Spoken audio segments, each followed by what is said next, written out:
guys, kita lanjut materi yang ke-10. Nah, materi yang ke-10 kita akan membahas tentang jenis paragraf. Nah, kita akan membahas tentang beberapa jenis paragraf, yaitu ada paragraf deduktif. Paragraf deduktif adalah paragraf yang ide pokok atau gagasan utamanya terletak di awal paragraf dan diikuti oleh kalimat-kalimat penjelas untuk mendukung gagasan utama. Terus juga ada paragraf induktif. Paragraf induktif adalah paragraf yang kalimat topiknya terdapat pada bagian akhir. Terus ada paragraf deduktif, induktif atau campuran. Paragraf deduktif atau induktif adalah paragraf yang kalimat topiknya terdapat pada bagian awal dan akhir paragraf saja. Terus ada paragraf ineratif. Paragraf ineratif adalah paragraf kalimat utamanya terletak di tengah-tengah paragraf. Ide pokok menyebar. Paragraf dengan pola semacam itu tidak memiliki kalimat utama.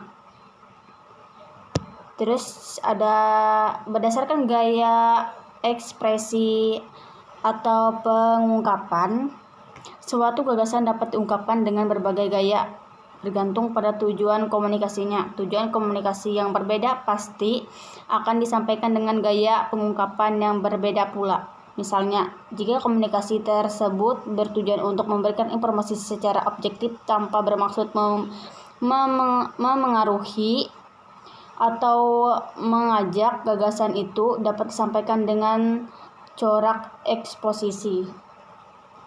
Terus ada paragraf narasi atau kisahan. Paragraf narasi merupakan gaya pengungkapan yang bertujuan menceritakan atau mengisahkan rangkaian kejadian atau peristiwa-peristiwa, baik peristiwa kenyataan maupun peristiwa rekaan atau pengalaman hidup berdasarkan pengembangannya dari waktu ke waktu sehingga tampak seolah-olah pembaca mengalami sendiri peristiwa tersebut.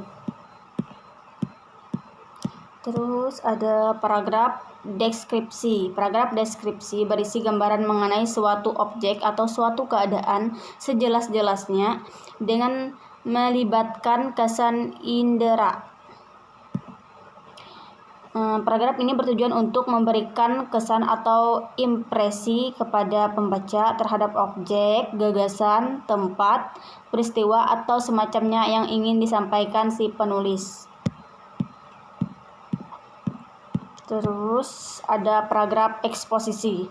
Paragraf eksposisi merupakan paragraf yang bertujuan untuk menginformasikan sesuatu sehingga memperluas pengetahuan si pembaca. Terus ada paragraf persuasif. Paragraf persuasi adalah paragraf yang berisi ajakan. Paragraf persuasi bertujuan untuk membujuk pembaca agar mau melakukan sesuatu sesuai dengan keinginan si penulisnya sendiri.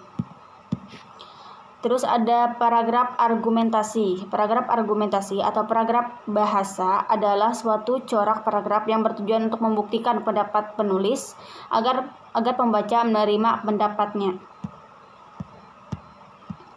Berdasarkan urutan, pada umumnya suatu karangan terdiri atas 3 bagian, yaitu yang pertama, paragraf terbuka, kedua, paragraf isi, dan ketiga, paragraf penutup.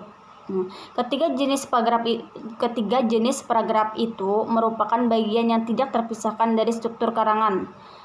Paragraf terbuka, paragraf terisi, dan paragraf tertutup terjalin sangat erat satu sama lain dan terpadu.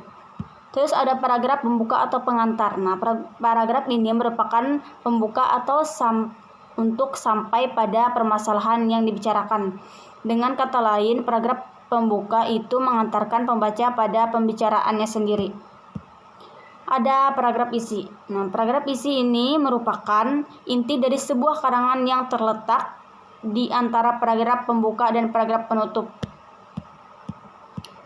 Terus ada paragraf penutup. Nah, paragraf penutup merupakan simpulan dari pokok-pokok pikiran dalam paragraf isi. Tujuan penyajian paragraf penutup ini adalah agar apa yang tertuang dalam paragraf sebelumnya terkesan mendalam di benak si pembaca. Mungkin itu saja yang dapat saya sampaikan di materi ke-10 ini. Kita lanjut ke materi yang 11.